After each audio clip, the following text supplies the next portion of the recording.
베드로후서 1장 3절부터 7절까지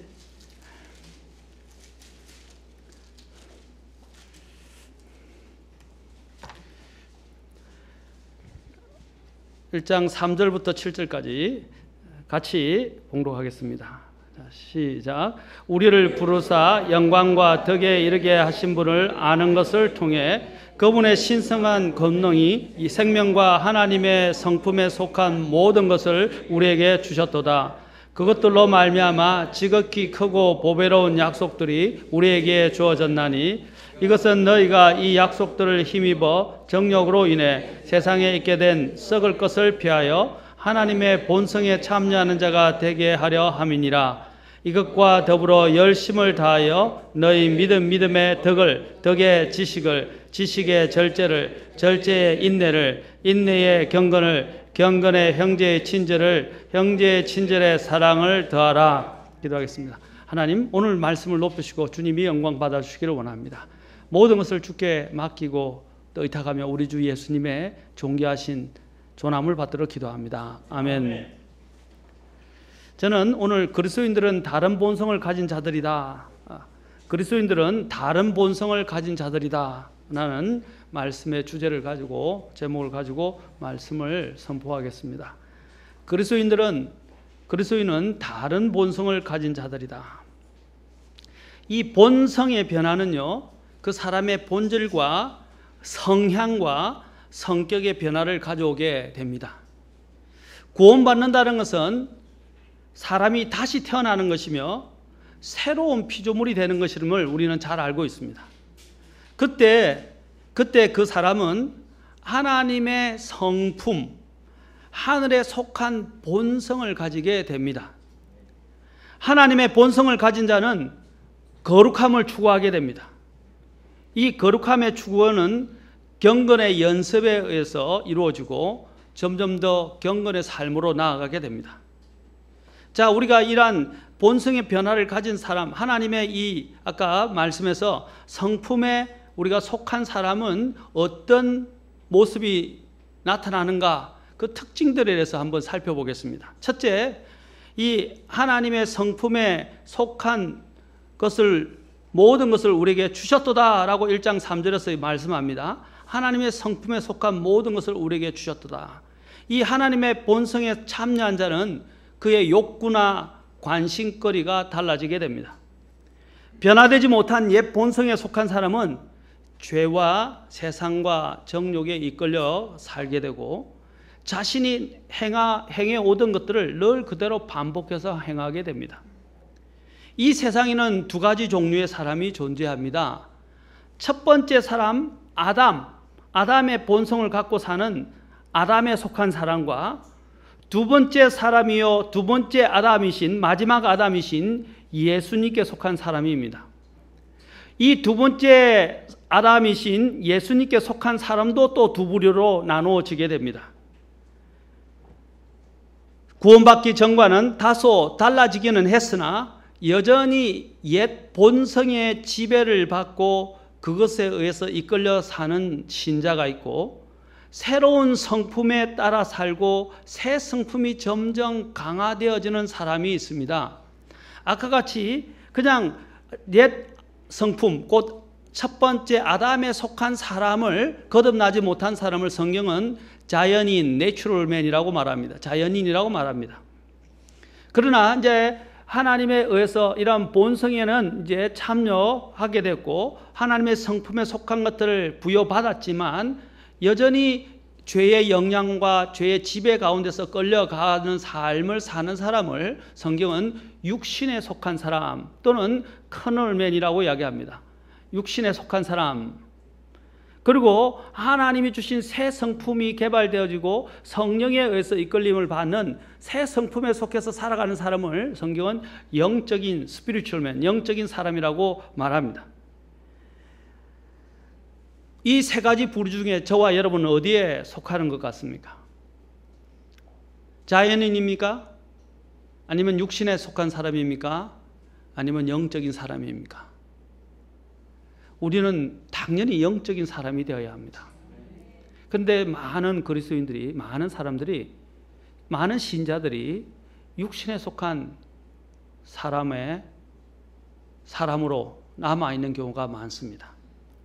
변화되지 않고 옛 본성의 지배를 받는 특성에 대해서는 베드로후서 2장 22절에서 잘 말하고 있습니다. 2장 22절 잠깐 보십시다.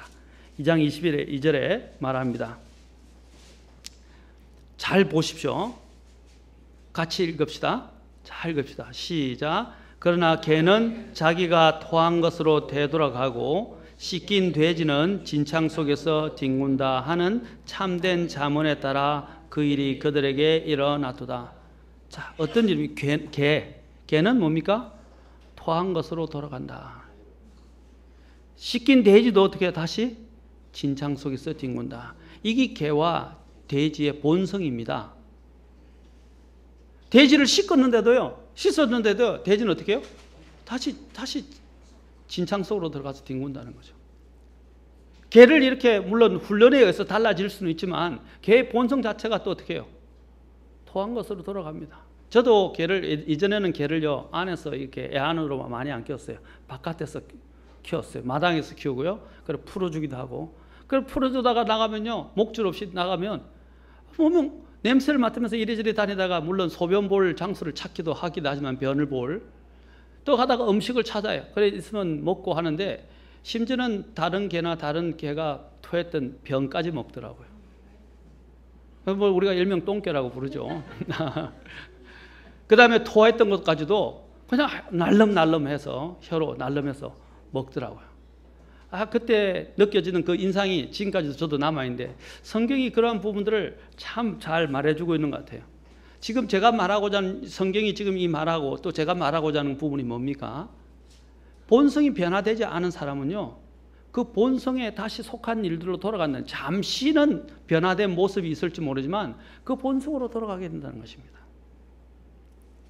거짓 목자들과 거짓 대언자들과 거짓 교사들에서 베드로후서 2장 1절부터 이야기를 하는데, 이 거짓 목자들과 대언자들과 교사들은요 어떻게 합니까? 그들이 하는 것이 바로 이 본성 안에서 제대로 변화가 되지 않는 사람들을 꿰어낸다는 것입니다. 그들 자체도 변화되지 못했지만 그들은 또한 이런 본성에 의해서 끌려다니는 사람들을 꿰어내서 자신들을 따르게 만든다는 거예요. 이게 이제 배교예요. 자, 베드로후서 2장 18절 19절에 보면 이제 이런 부분이 나옵니다.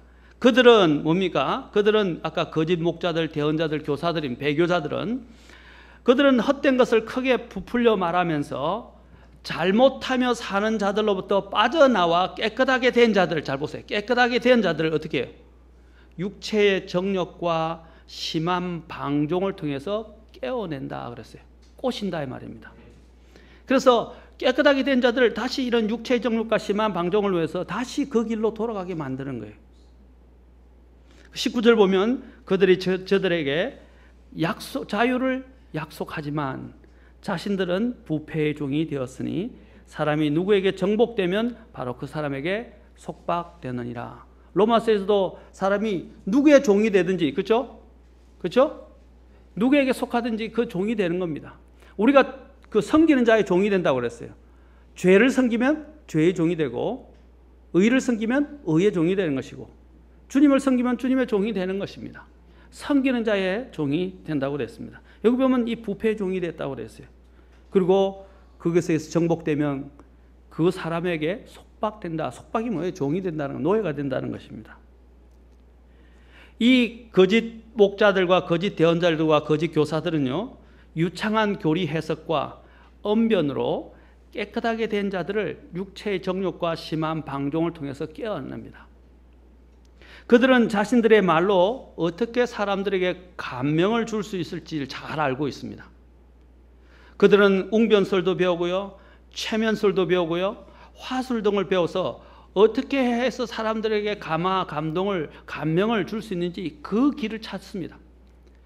여러분, 제가 다 그렇지는 않지만 여러분 여기 은사주의 교회 중에서 대표적인 교회의 목사들을 보면요, 그 목사들이 보면요 말하는 톤이 다 비슷해요. 죄송합니다. 그들을 다 나쁘게 저는 말하려고 하는 건 아닙니다. 미십니다. 하십니다. 그런데 한 분만의 문제가 아니고 여러 많은 목자들이 그렇게 이야기합니다. 쉽니다 이렇게 자꾸 해석다를 이야기하는데, 사실 그 원래 취지를 알아보면요, 여러분 파고 들어가서 보면요, 그들이 어디서 배웠냐면 이 사람들을 어떻게 자신들의 메시지에 초점을 맞추게 하는 영향력을 줄 수 있는지 이런 것들을 배워가지고요, 웅변술이에요. 그리고 체면술이에요. 사람들에게 체면을 걸어요. 그래서 사람들에게 웅변을 통해서 사람들을 끌어내는 방법을 배운 것입니다. 그런 방법을 그대로 그것이 잘 사용되니까 그것이 다른 사람들도 본받게 되고 그렇게 해서 다 지금 퍼져간 거예요. 그래서 어느 교단 출신 사람들은 대부분 다 쉽니다 합니다. 제가 우스갯소리로 말하는 게 아니에요. 그대로 답습니다. 왜냐하면 그런 말하는 웅변술이 사람들을 감명을 주고 이끌어가는 묘한 어떤 매력과 힘이 있기 때문입니다. 그래서 그들은 어떻게 합니까? 여기 보면 그들은 아까 2장 18절에서 헛된 것을 어떻게 해요? 크게 부풀며 말한다 라고 그랬어요. 헛된 것을 크게 부풀려 말한다 라고 그랬어요. 그들은 진리조차도요, 과장하고요, 또 거짓된 것을 진리를 사용하여 포장하고 미화해서 사람들을 유혹합니다. 진리가 들어있는데요, 진리가 반쪽짜리 진리를 넣어놓고 그걸 포장해요. 그리고 미화해요. 때로는 그걸 과장합니다. 과장. 여러분 광고 중에서 나쁜 광고가 뭐예요? 호도하는 것도 있지만은 과장 광고가 있다고요. 그렇죠? 약의 효과가 없는데 뭐랍니까? 마치 약의 효과가 있는 건 과장 광고죠. 그렇죠? 그냥 건강식품이라는 것과 의학은 다른 거예요. 그런데 사람들이 마치 이게 의학적인 이런 권능을 갖고 있는 것처럼, 약효를 갖고 있는 것처럼 이렇게 속여서 이걸 의약품처럼 판매하는 사람들이 있다고요. 그거 다 과장 광고예요. 맞습니까? 마찬가지로 그들도 이 진리에 조그마한 부분만 넣어서 이것을 과장해서 사람들을 미혹하는 것입니다. 많은 사람들이 종교적 사기꾼들과 신실한 예수 그리스도의 일꾼이나 사역자들을 제대로 구분하지 못하고 있습니다. 설교꾼과 설교자들을 구분하지 못합니다. 기독교로 포장한 화려한 종교적 웅변과 감언 이설에 쉽게 감명받지 마십시오. 사도행전 18장 24절부터 28절을 보면 여러분 아볼로라는 사람을 보게 되는데, 이 아볼로는 열정이 굉장히 넘치고 유창한 종교적 웅변가였습니다. 그러나 그도 거듭나지 못했고 말씀하는 말씀에 그 성경이 말하고 있는 말씀 메시지의 핵심을 그는 제대로 알지 못하고 있었습니다. 사도 바울도 회심자들의 이런 믿음을 자신의 말이나 지혜 위에 세우지 않으려고 굉장히 주의했다고 고린도전서 2장 1절부터 5절에서 말하고 있습니다. 말이나 사람의 말이나 지혜의 말로 사람들을 끌어들인 게 아니라는 것입니다. 그는 성령님의 확신과 권능으로 말씀을 선포했습니다. 인간의 지혜와 설득의 말로 사람들에게 감명을 주려고 설교하지 않았습니다. 물론 감명이 필요 없다는 것을 말하는 것은 아닙니다. 감명도 때로는 필요합니다. 그러나 감명도 필요하지만 그 감명을 주는 것이 목적이 아니에요. 말씀은 선포하는 것입니다. 하나님의 말씀은 선포하는 거예요. 하나님이 언제 사람들에게 감명을 주고 사람들을 설득하려고 그랬습니까? 하나님께서는 말씀할 때 처음에 하늘과 땅을 창조하시니라, 태초에 하늘과 땅을 창조하시니라 선포하셨어요. 논리를 증명하려고 하지 않으셨어요. 지혜는 유창한 말로 증명하려고 합니다. 그러나 하나님은 선포하시는 분입니다. 하나님의 말씀을 다루는 일도 마찬가지입니다. 그것은 감명을 주고자 하는 게 아니에요. 하나님의 말씀을 성령님의 능력을 통해서 있는 그대로 선포하는 거예요. 인기가 없을 수도 있고 인기가 있을 수도 없어요. 우리는 인기에 따라서 말씀을 선포하는 사람들이 아닙니다. 이건 목회자뿐 아니라 성경대로 믿는 모든 사람들이 마찬가지입니다. 그런데 우리는 어떻게 하냐면 자꾸 사람들이 원하는 바를 자꾸 선포하고 전달하려고 합니다. 그러면 설교꾼이 되는 거예요. 설교자가 아닙니다. 또한 이 거짓된 목자와 대언자와 교사들은요, 옛 성품에 속한 육체의 정욕과 심한 방종을 통해서 순진한 사람들을 꿰어냅니다. 육체의 정욕은요, 단순히 성적인 범죄만을 말하지 않습니다. 갈라디아서 5장 19절부터 21절을 보십시오. 그건 육체의 일들이 무엇인지를 잘 우리에게 말하고 있습니다. 우리가 잘 아는 말씀이죠. 한번 같이 한번 보도록 합시다. 고린도 전후서 뒤에 바로 갈라디아서 5장, 자 보십시오. 육체의 일들이 어떤 것들입니까? 19절부터 보십시오. 육신의 행위들은 명백하니 이것들이 곧 간음과 음행과 부정함과 세격과 우상숭배와 마술과 정오와 불화와 경쟁과 진노와 다툼과 폭동과 이단파당과 시기와 살인과 술취함과 흥청됨과 또 그와 같은 것들이라. 또 베드로서는 뭡니까? 자기의 배를 섬기는 사람들, 그렇죠? 가문 이슬로 사람들을 깨는 사람들, 자기의 배를 섬기고자 사람들을 끌어들인 사람들, 다 거짓 대언자들, 거짓 교사들의 부류의 특성 중에 하나로 또 말하고 있습니다. 여기에 나열된 것은 배교자들이 순진한 자들을 꿰어내기 위해서 미끼로 사용하는 것들입니다. 배교자들은 사람들의 죄를 지적하고 책망하는 것을 교묘히 피해가려 합니다. 배교자들은 죄에 대해서, 회개에 대해서 말하기를 기피합니다.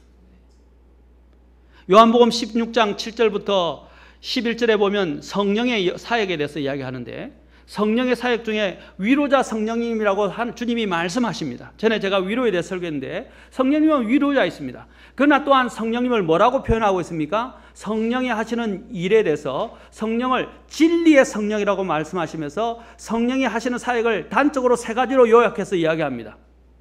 무엇입니까? 여러분이 잘 알고 있습니다. 뭐죠? 16장 7절 한번 보십시오. 16장 7절 8절에서 말합니다. 단적으로 세 가지를 이야기합니다. 뭡니까? 그분께서 오셔서 죄에 대하여, 처음에 죄에 대하여, 그 다음 두 번째 의에 대하여, 심판에 대하여 세상을 꾸짖으시리라 그랬어요. 제일 먼저 하는 게 뭐예요? 죄에 대하여. 그 다음에 의에 대하여, 심판에 대하여 꾸짖는다고 말하고 있습니다. 이게 진리의 성령의 사역 중에 가장 중요한, 물론 예수님을 높이고 우리를 또한 믿는 자들을 위로하고 영원히 그들과 함께 거주하면서 그들을 인치고 인도하시는 것도 있지만, 또한 진리의 성령의 주된 사역은 뭐냐면 예수 그리스도를 드러내시고, 그렇죠? 우리에게 그 예수 그리스도를 예수님의 말씀과 하나님의 말씀을 생각나게 하고 우리를 진리 가운데로 인도해서, 그리고 진리 가운데로 인도하는 과정 가운데서 죄와 의와 심판에 대해서 꾸짖고 책망하시는 거예요. 그분은 위로자이지만 진리의 영이십니다. 불법과 비진리를 대적하십니다. 배교자들과 거짓 목자와 거짓 대언자와 거짓 교사들은 바로 이러한 것들을 가지고 교묘히 순진한 사람들을 속이고 꿰어냅니다. 개는 자기가 토한 것으로 되돌아가고 씻긴 돼지는 진창 속에 뒹굴게 되어 있습니다. 그러나 완전히 새롭게 되어 변화된 사람은요, 하나님의 성품에 속한 것들을 추구하게 되어 있습니다. 양은 자신의 목자를 따르고요, 푸른 목초지를 구하게 됩니다. 우리는 개와 돼지와 같은 본성을 가진 자들이었지만 이제는 다시 태어나서 양과 같은 정결한 본성을 가진 자들이 되었습니다. 양은요, 더러운 곳에 뒹굴면 얼마 못 가서 병들어 죽게 됩니다. 양은 부정한 더러운 곳에 오래 못 있어요. 그리고 저항할 능력이 적어요. 없어요. 목자의 보호와 목자의 인도함을 받고 목자의 보호를 받지 않는다면 양은 못 살아요. 양은 스스로 살 수 없어요. 개나 돼지는요, 풀어놔도 지 마음대로 살 수 있어요. 그러나 하나님의 양은 그렇게 살 수가 없어요. 양은 정결한 짐승입니다. 이제는 그분의 구속과 인도함을 받은 우리가 양으로서 더 이상 자신이 이전에 하던 욕구대로 되돌아가는 개나 돼지와 같은 자가 아니라는 것입니다. 오히려 하나님의 성품에 참여한 자로서 거룩함과 순수함을 향한 욕구를 가지게 되고 그러한 것들을 추구하게 되어 있습니다. 오늘날 내가 다시 태어났다, 거듭났다, 그리스도인이라고 이야기하는 사람들 중에서 여전히 개의 돼지와 같은 본성으로 그대로 가지고 있고 변함이 없다면 그 사람은 다시 태어난 게 아니에요. 잘 생각하셔야 돼요. 제가 남의 구원을 함부로 판단하려고 정죄하려고 말씀드린 게 아닙니다. 성경은 뭐라고 그랬습니까? 너희가 예수 그리스도 안에 있는지 너희 믿음을 뭐라고 그랬어요? 항상 점검하고 입증해 보라고 말하고 있습니다. 항상 우리가 점검하고 입증해 보아야 돼요.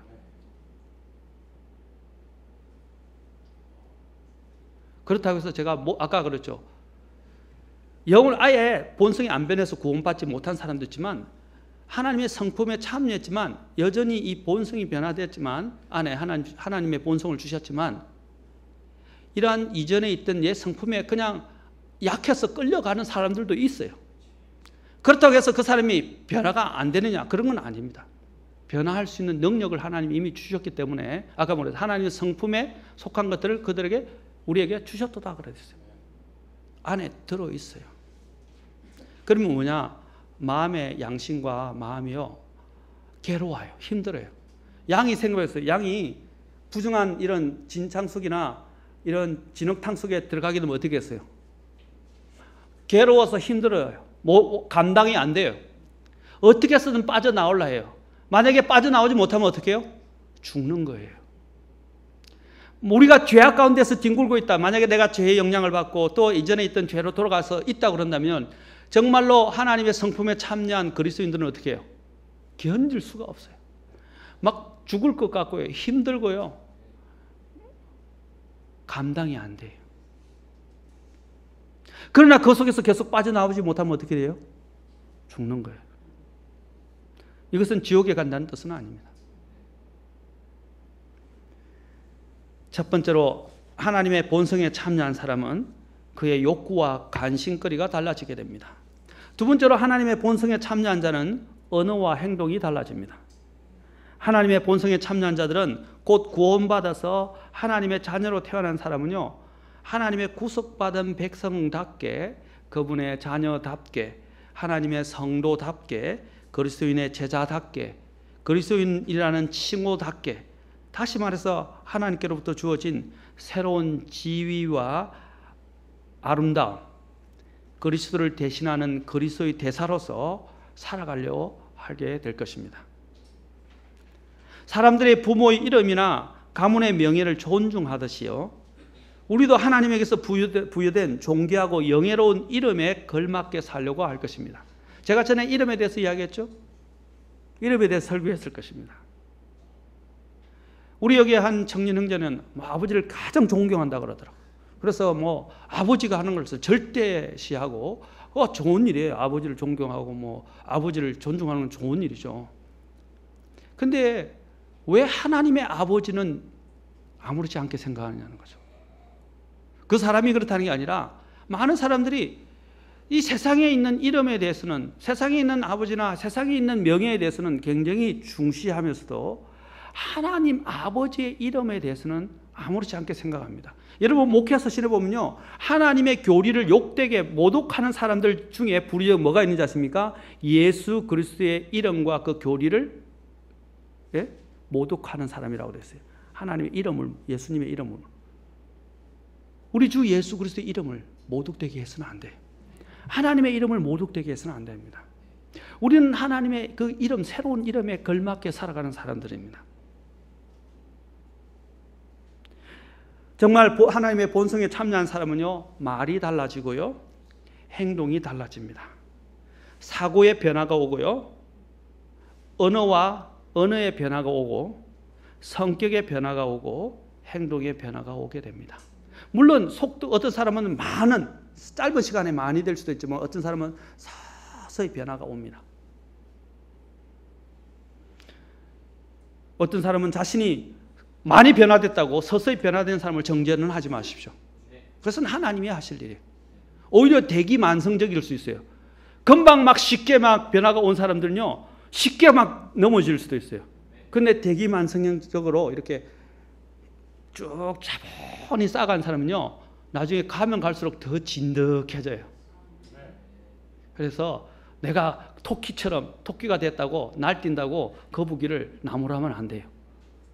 그렇죠? 거북이 같은 사람도 있고 토끼 같은 사람도 있어요. 그러나 문제는 뭐냐? 지금 제가 하는 요점은 변화는 있다는 것입니다. 그런데 변화를 찾아볼 수 없다. 그거는 문제가 진짜 심각한 겁니다. 두 가지 중에 하나입니다. 뭐예요? 거듭나지 못했든지 아니면 아주 병들었든지. 나는 새로 태어난 그리스도인이 되었다고 하면서 아직도 혹시 이전에 사용하던 거칠고 비속하며 저속하고 엄난한 언어들을 계속 사용하고 있지는 않습니까? 아니면 그런 것들을 추구하고 있지는 않습니까? 인터넷이나 심지어는 영화도 마찬가지예요. 비디오나 TV 이런 것도 마찬가지예요. 거기 보면 얼마나 더러운 욕설이만 난무하고 더러운 이런 사건들과 내용들이 난무합니까? 저질스러운 삼각관계와 불륜과 이런 것들이 미화되고 다 가르치는데 우리는 그것을 찬양하고 찬미하고 그냥 그걸 보고 즐거워합니다.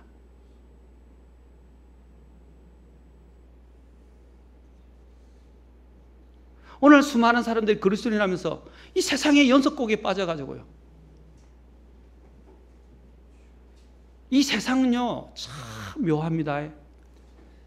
그 세상의 그 꼬리가 얼마나 아름다운지 그 꼬리 치는 데 내가 눈길을 주면요 빨려갑니다. 여러분 연속곡 시리즈를 한번 보세요. 쭉 시리즈를 보면 그 다음 시리즈를 안 보면 안 되게끔 만들어줘요. 그게 꼬리 치는 거예요. 그 꼬리에 딱 걸리면 안 돼요. 그 걸리면 어떻게 해요?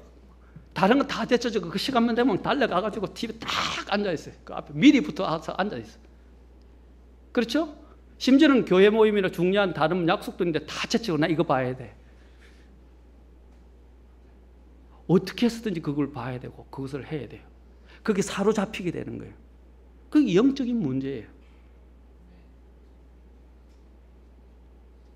우리는 이전에 사용하던 것을 떠나야 됩니다. 거칠고 비속적이고 저속하고 그 엄난한 것들을 우리는 계속 사용하고 해서는 안 됩니다.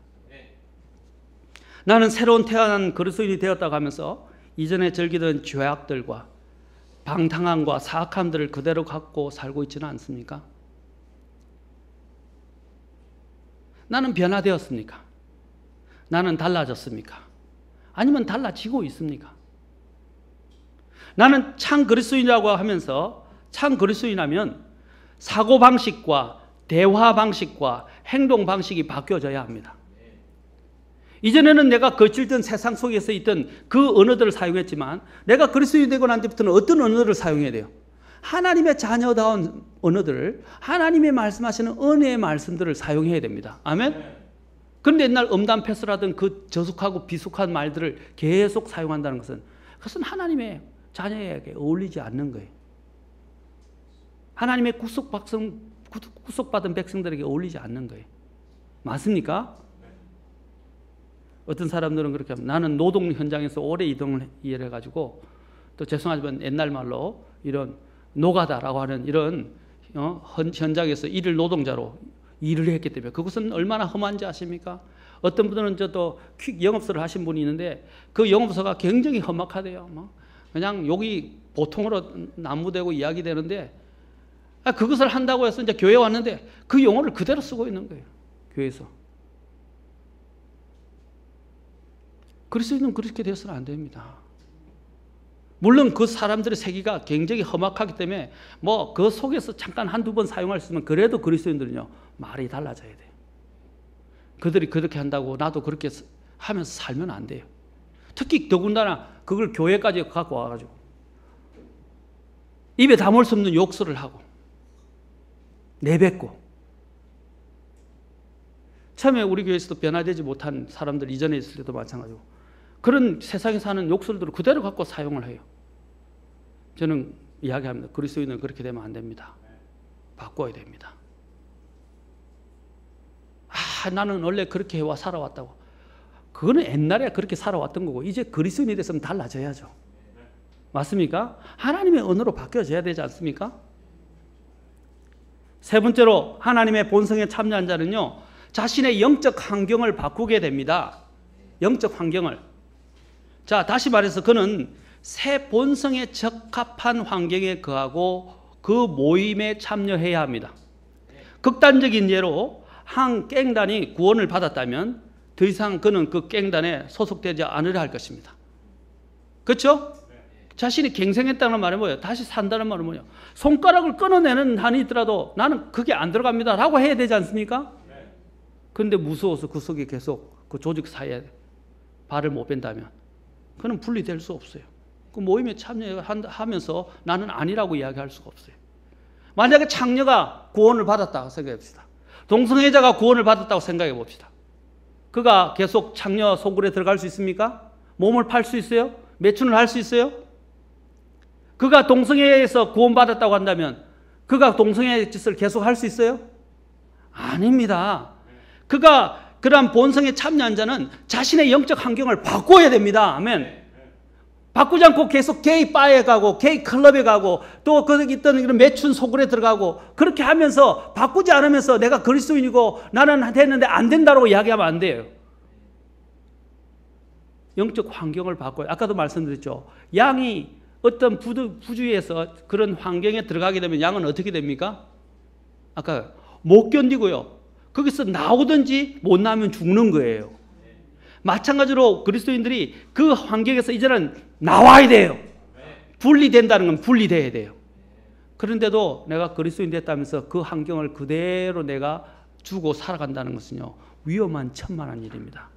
우리는 이렇게 이야기합니다. 나는 믿음이 좋아서 그런 것들에 유혹도 안 받고 자극도 안 받고. 아니야. 육체를 누가 자랑할 수 있습니까? 아무도 자기 자신을 자랑할 수 있는 사람은 없어요.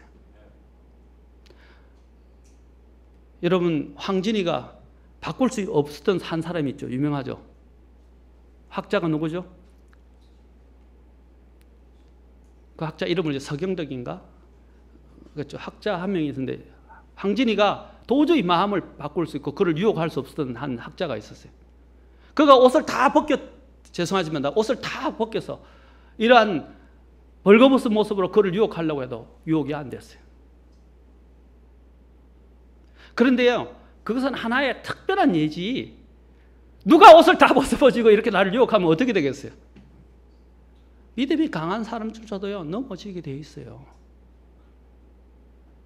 맞습니까? 우리는 어떻게 하면 나는 그러지 않을 거라고 이야기합니다.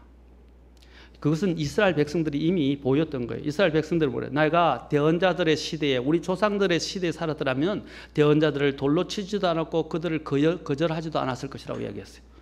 근데 그들에게는, 그들 앞에는 누가 있었어요? 더 위대하신 분, 대언자들보다 더 위대하신 예수님이 바로 자기들 앞에 왔을 때는 십자가에 못 박아 죽였어요. 많은 사람들이 문제가 뭐냐면 나는 안 그럴 거라고 그러는 거예요. 나는 믿음이 있기 때문에 전혀 그런 것에 자극을 받지 않고 유혹도 안 받는다고 이야기하면서 하는 사람이 있어요. 그거는 위험천만한 것입니다. 자신을 유혹으로 뒤섞여 있는 곳에 자신을 내몰면서 어떻게 되겠어요? 롯 같은 경우가 대표적이에요. 롯은 소돔과 고모라에 살았죠. 어려운 롯은 괴로웠다고 해요. 그런 특이한 사람도 있어요. 자기를 지키는데, 그런데 어떻게 해요? 보고 들은 것으로서 괴로워했는데 결국은 누구를 잃었어요? 자기 자신은 겨우 구원받았지만 자기의 딸들을 다 잃어버렸어요. 제가 말하는 것은 그것입니다.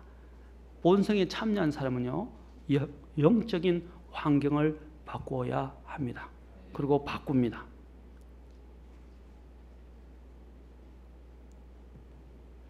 더 건전한 그룹에, 거기에 맞는 그룹에 소속되어 정직하고 바르게 살려고 할 것이고, 자신과 같은 구원받은 무리와 함께 활동하고 그곳에 참여하려고 할 것입니다.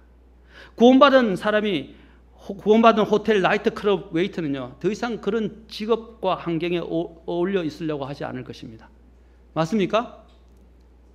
그 매 춤추고 벌거벗고 난리인데 그런 데 가서 그런 음악을 듣고 있는 게 좋은 일입니까? 제가 요즘 헬스클럽 가는데 정말 스트레스를 더 받아요. 몸은 좀 좋아지고 좀 하는데 스트레스, 얼마나 이 세속적인 음악들을 크게 틀어놓는지. 좀 적게 들으면 거기 있는 한 아줌마, 대장 아줌마가 계신데 크게 틀라고. 그래서 그걸 또 싸울 수도 없어서 제가 이제 핸드폰을 갖고 와서 음악이나 이제 강의를 계속 귀에 꼽아서 듣습니다. 그래도 들려요. 어떤 때는 막 스트레스가 더 올라와요.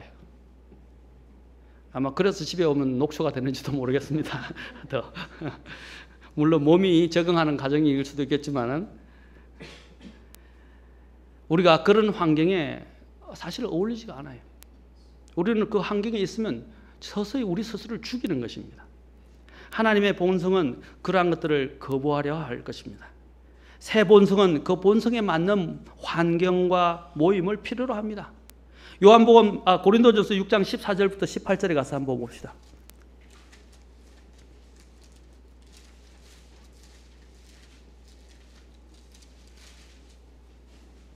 6장 14절부터 18절.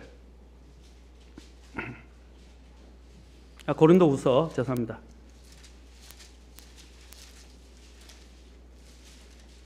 우리가 이미 잘 아는 말씀입니다. 그러나 성경이 말씀하신 건 잘 보세요. 6장 14절부터 18절. 자, 14절부터 18절까지 읽겠습니다. 시작. 너희는 믿지 않는 자들과 더불어 공평하지 않게 멍에를 같이 매지 말라. 의가 불의와 무슨 사귐을 갖겠느냐? 빛이 어둠과 무슨 친교를 나누겠느냐? 그리스도가 벨리알과 무슨 일치를 보겠느냐? 혹은 믿는 자가 믿지 않는 자와 무슨 몫을 나누겠느냐? 하나님의 성전이 우상들과 무슨 조화를 이루겠느냐? 너희는 살아계신 하나님의 성전이니라. 하나님께서 이르시되 내가 그들 가운데 거하고 그들 가운데 거닐며 나는 그들의 하나님이 되고 그들은 내 백성이 되리라. 주가 말하노라. 그러므로 너희는 그들 가운데서 나와 분리하고 부정한 것을 만지지 말라. 그리하면 내가 너희를 받아들여 너희에게 아버지가 되고 너희는 내 딸들이 되리라. 주 곧 전능자가 말하노라 하셨느니라. 예, 죄송합니다. 아들 딸이 되리라 하는 걸 내가 잘못 읽었어요. 딸들이 되리라고. 제가 딸 둘을 데리고 딸을 너무 사랑하니까 딸들이라고 한 것 같아. 자, 성경을 바꾸면 안 됩니다. 자, 여기서 보면 우리는 같이 어울릴 수 없어요. 맞습니까? 하나님의 백성이 된 자는 뭐라고 했어요? 나와서 그들 가운데서 나와서 분리하고 부정한 것을 만지지 말라 그래요. 그래야 주님이 우리를 받아들이고 우리가 그분의 아들 딸이 되리라고 말씀하십니다. 이건 하나님의 말씀이에요. 이건 성경적 분리예요. 제가 마음이 아픈 건 뭐냐면 어떤 분들이 술 장사를 하다가 술에 대해서 그것을 해결을 못하니까 결국에는 믿음을 떠나버리고 교회를 떠나버리고 그런 것들은 여러 교회들이 있었어요. 마라나타 교회도 있었고요. 이전에 있던 교회, 우리 교회도 있어요. 자신이 만지던 그 죄악을 못 떠나니까 그걸 지고 있는 거예요. 먹고 사는 문제 때문에. 여러분이 알고 있는 세리 같은 경우는 어떻게 했습니까? 우리가 잘 아는 삭개오 세리는 어떻게 했어요? 자신의 죄악으로 인해서 벌어졌던 불의의 싹스에 대해서는 어떻게 했습니까? 과감하게 다 변상하고 내려놓겠다고 하지 않습니까? 그리고 다 나눠주겠다고 했어요. 그런 결단이까지는 못한다면 어떻게 해요? 빨리 정리하셔야 돼요. 다 정리하셔야 돼요. 우리 그리스도인들은 그거 같습니다. 우리 그리스도인들은 그런 일을 계속 할 수 없어요. 믿음으로 정리하셔야 돼요. 그러면 하나님이요 다른 길을 반드시 예비해 주십니다. 우리는 하나님을 의지하지 않고 하나님께 한번 매달려 보지도 않아놓고 뭐냐면 하나님이 안 해주실 것처럼 그리고 못할 것처럼 그러면서 그걸 계속 쥐고 있는 경우가 많아요. 하나님께 한번 매달려 보세요. 기도해서 매달려 보세요. 금식하면서 기도해 보세요. 하나님께 간절히 정말 사생결단하면서 매달려 보세요. 그러면 하나님이 길을 안 열어주시나? 길 열어주십니다. 생각지도 않은 사람들을 통해서 하나님이 길을 열어주세요. 그런데 우리는요 사생결단을 안 해요. 하나님 앞에서 올바른 길을 위해서 이것을 분리하고 사생결단에서 주님께 맡기고 구하지 않는다는 겁니다. 사람들은 힘들어 죽겠습니다. 못 살겠습니다. 안 됩니다. 라고 하는데 사생결단에서 하나님께 한번 해봤냐고요. 하나님께 구하고 하나님께 매달려 봤냐고요.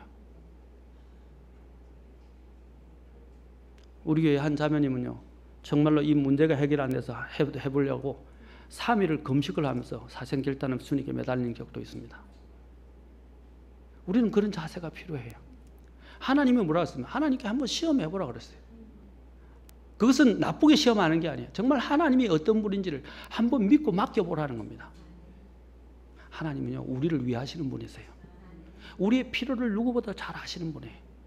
하나님은 가득한 선함과 긍휼로 우리를 인도하시는 분이십니다. 우리는 하나님의 본성에 참여한 자로서 달라져야 합니다. 그리고 또한 우리는 이 세상의 아비는 마귀입니다. 우리는 마귀와 더 이상 관계할 수 없습니다. 우리는 하나님의 본성에 참여하는 자로서 항상 하나님 아버지와 더불어 부자나 부녀 관계를 가지게 됩니다. 더 나아가서는 우리는 어떻게 됩니까? 우리의 옷차림도 환경을 바꾼다 그러는데 그 중에 하나는 옷차림도 바뀌게 되어 있습니다. 남자는 남자답게요, 여성은 여성답게, 그렇죠? 남자는 남자답게, 여성은 여성답게, 또 남자는 남자답게 말하고 여성은 여성답게 말해야 합니다. 안녕하세요. 남자들 해보세요.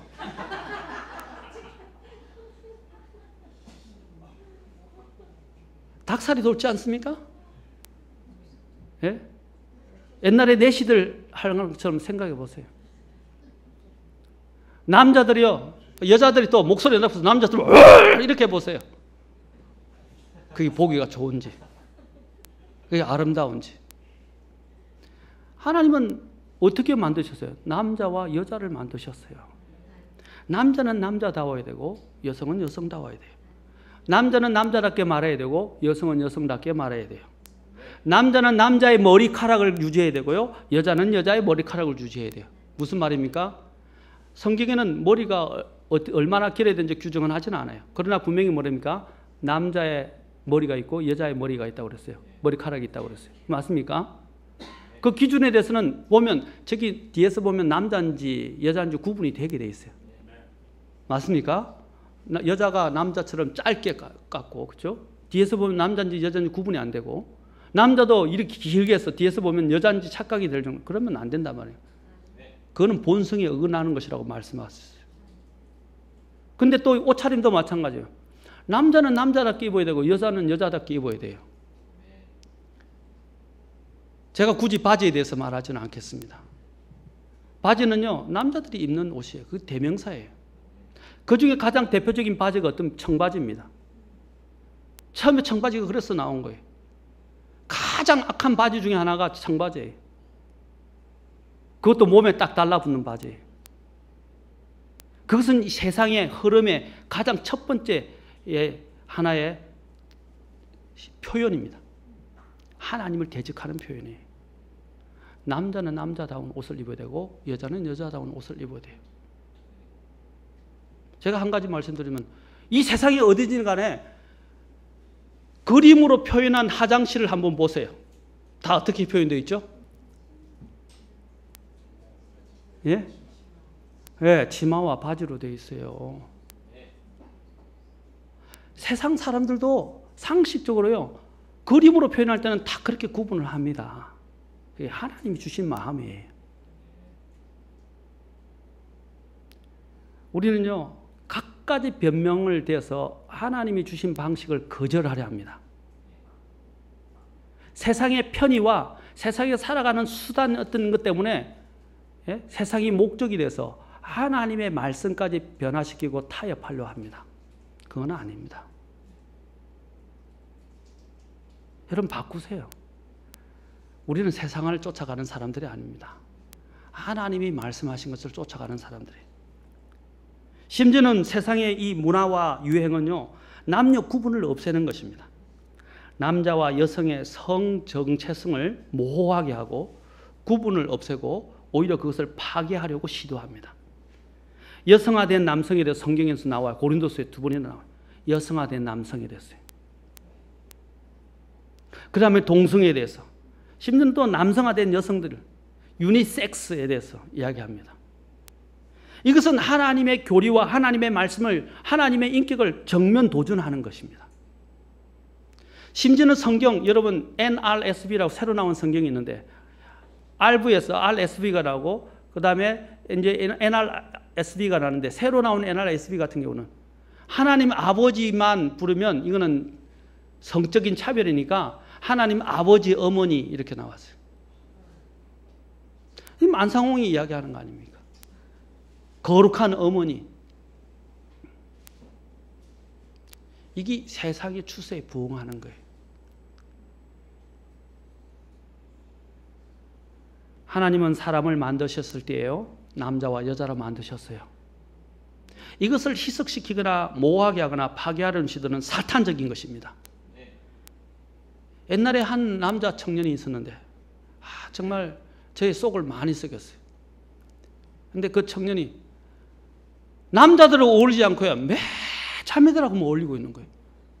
남자들하고 어울리면 힘들대요. 그래서 여자 자매들 모임에만 가서 자매들하고만 어울리고 자매들하고만 교제하고 자매들하고 이야기만 해요. 그리고 상담도 저하고는 안 하고 우리 집 사람하고 다른 사람하고 여수는 자매들하고만 해요. 기가 막히죠. 뭐라 해도 안 돼요. 대한테 굉장히 혼 많이 났어요. 그러다가 좀 마음이 힘들면 잠수해버리고.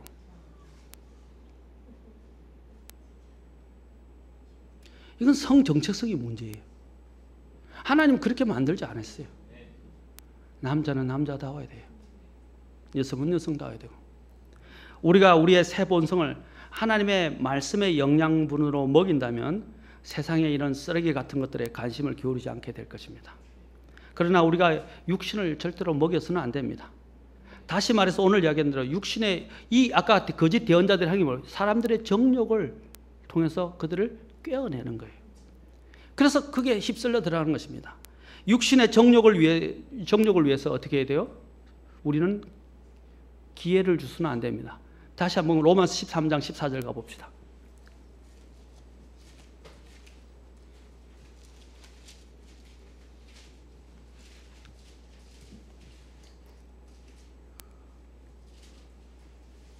(13장 14절) 로마서 같이 읽겠습니다. 중요한 말씀입니다. 자, 시작. 오직 너희는 주 예수 그리스도로 옷 입고 육신의 정욕을 채우기 위해 육신에게 기회를 주지 말라. 앞으로 이 부분을 다시 이렇게 번역해서 나오게 될 때는요, 여기 기회를 주지 말라고 그러는데 영어 킹제임스는 제가 수요일에도 이야기했지만 provision이라고 됐어요. provision이 뭔지 아십니까? 먹이를 주지 말라는 거예요.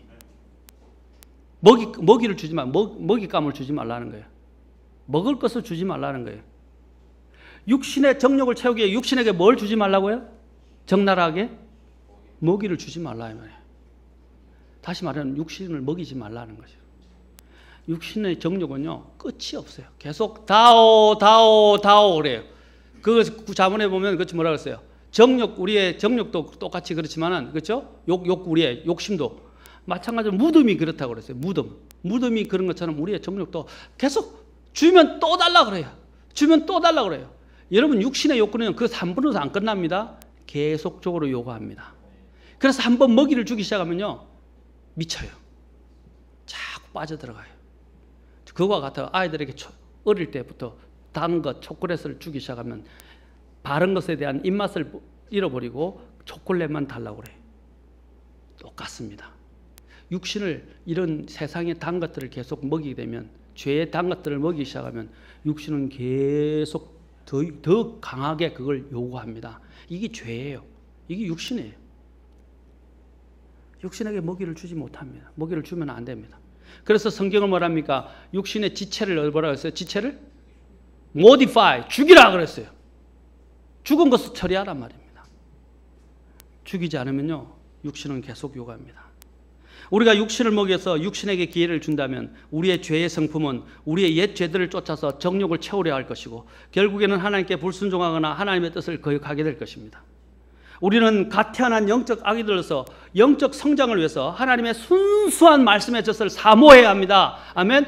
왜냐하면 말씀이 없으면 죽어요. 사람이 빵으로만 살 것이 아니라 하나님의 입에서 나오는 모든 말씀으로 살 것이니라 하나님의 말씀으로 살아야 돼요. 우리는요. 말씀을 먹여야 됩니다. 먹기 싫어도 먹어야 돼요. 우리 어머니가 저희가 가르쳤을 때 아팠을 때도 아파서 골이 흔들흔들하고 죽을 지겠는데도 어머니가 매를 딱 들고 먹어야 된다고 해서 매를 때리셨어요. 그래서 눕고 싶고 자고 싶고 아무것도 안 먹고 싶는데 억지로 앉아가지고 머리가 팽팽 도는데도 불구하고 열이 40도까지 올랐는데도 먹었어요. 왜? 먹어야 기운을 회복하고 사니까. 마찬가지입니다. 여러분이 영적 감기에 걸리고 영적인 병에 걸렸더라도 하나님의 말씀을 먹어야 돼요. 그래야 삽니다. 오만 핑계를 다 대고 하나님의 말씀을 안 먹으면 안 돼요. 먹으셔야 돼요. 아이들도 먹여야 됩니다. 그것은 강요가 아니에요. 우리가 하나님 말씀 없이는 살 수가 없어요. 하나님의 말씀을 떠나서도 살 수 없어요. 육신을 먹이지 않는 가장 중요한, 육신의 그 욕구를 차단하는 가장 방법은 하나님의 말씀을 통해서 성령이 역사하게 하는 겁니다. 하나님은 우리에게 주셨어요. 다시 한번 베드로서로 가서 정리하겠습니다. 하나님이 뭘 주셨다고 되어 있어요? 베드로서 1장 3절 봅시다. 여러분에게 설교하는 게 저한테도 설교하는 겁니다. 저도 아직도 옛 성품에 속한 것들이 아직도 남아있고 저를 붙잡고 있고 저의 발목을 잡는 게 많습니다. 저 자신한테 강력하게 설교하는 거예요. 자, 하나님이 1장 3절에 보니까 뭘 주셨다고 그랬어요? 그분의 신성한 권능이 뭘요? 그분의 아는 지식을 통해서, 그렇죠? 아는 것을 통해서 그분의 신성한 권능이 생명과 하나님의 성품에 속한 모든 것을 우리에게 주셨다. 하나님의 성품에 속한 모든 것을 주셨다가 되어 있어요. 아멘. 우리 안에는 뭐가 있어요? 이제 하나님의 성품이 자리 잡고 있어요. 아멘. 그 다음에 이제 우리가 해야 할 일이 뭡니까? 4절에 뭐라고 되어 있어요? 4절에 너희가 이 약속, 하나님의 말씀을 통해서 뭐라고 했어요? 이 보배로운 약속인데 어떤 말씀이라고 그랬어요? 보배로운 약속들이라고 그랬어요. 여러분, 베드로서는 보배로운 믿음에 대해서 이야기합니다. 보배로운 피에 대해서 이야기합니다. 보배로운 지금 약속에 대해서 이야기합니다. 이 약속들로 인해서 우리에게 뭐라고 했어요? 주어졌는데 이 약속들을 힘입어서, 하나님의 말씀을 힘입어서 정욕으로 인해 세상에 있게 된 썩을 것을 피하여 하나님의 본성에 참여하는 자가 되게 하려 함이라. 우리 안에 성품은 주어졌는데 그 본성에 계속 참여하도록 어떻게, 이 보배로운 약속의 말씀을 계속 통해서 정욕을 이겨야 된다는 겁니다. 아멘. 세상에 썩어질 것들을 피해야 된다고 말하는 것입니다. 이게 지금 말하고 있는 거예요. 이제는 우리는 본성에, 그래서 거기서만 끝나지 말고 이제 어떻게, 본성에 참여하는데 거기서 끝나지 말고 어떻게 해야 된다고 했어요? 우리의 구원의 믿음에서 이제 5절에 보시면 뭐라고, 이것과 더불어 열심을 다하여 이런 것들을 더하라 라고 말합니다. 뭘 더하라고 했어요? 믿음의 덕을, 덕의 지식을, 지식의 절제를, 절제의 인내를, 인내의 경건을, 경건의 형제의 친절을, 형제의 친절의 사랑을 더하라. 성장하라 이 말입니다. 이제는 본성에 참여하는 자가 되게 하기 위해서 하나님의 이 내 안에 주시는 뭡니까? 내 안에 주시는 이 성품에 속한 모든 것을 우리에게 주셨는데 본성에 참여하기 위해서 어떻게, 이제 믿음에 이것들을 더해 가라고 말합니다. 더해 가셔야 돼요. 자라가야 돼요. 아멘. 마지막 한 구절만 더 읽고 마치겠습니다. 베드로후서 제일 마지막 절 보십시오. 사도 베드로가 뭐라고 마치고 있습니까? 그의 글을 어떻게 마치고 있습니까? 18절 보세요. 18절 상반절만 보겠습니다. 같이 읽게 상반절만 시작. 오직 은혜 안에서 자라고 우리 주 곧 구원자 예수 그리스도를 아는 것에서 자라라. 베드로가 지금 강조하는 게 뭐예요? 자라나야 된다는 것입니다. 하나님의 본성에 참여하는 자들이 되게 되는 사람들은 어떻게 해요? 이제 자라나야 된다는 거예요. 자라나야 됩니다. 어떻게 자라나요? 은혜, 십자가의 은혜. 그 은혜 안에서 자라야 되고, 이제는 어떻게 해요? 예수 그리스도를, 주 곧 구원자 예수 그리스도를 아는 것, 그 지식에서 자라요. 이 지식은 지적인 지식이 아니라 그분을 진짜로 인격적으로 알아가는 교제 가운데서, 생명의 교제 가운데서 자라가라. 그래야 여러분 승리할 수 있어요. 그래야 이 본성, 하나님의 본성에 따른 영적인 사람이 될 수 있습니다. 저는 우리 교회 성도님들이 다 영적인 사람들이 되길 바랍니다. 아멘. 육신에 끌려서 육신에 속한 사람들이 아니라, 커널맨들이 아니라 스피리추얼맨, 영적인 사람들이 돼서 주님 앞에서 주님의 사용을 받고 주님의 인도함을 받는, 그리고 주님께 영광을 돌리는 그런 하나님의 거룩한 백성이 되기를 주의 이름으로 축원합니다. 기도하시겠습니다.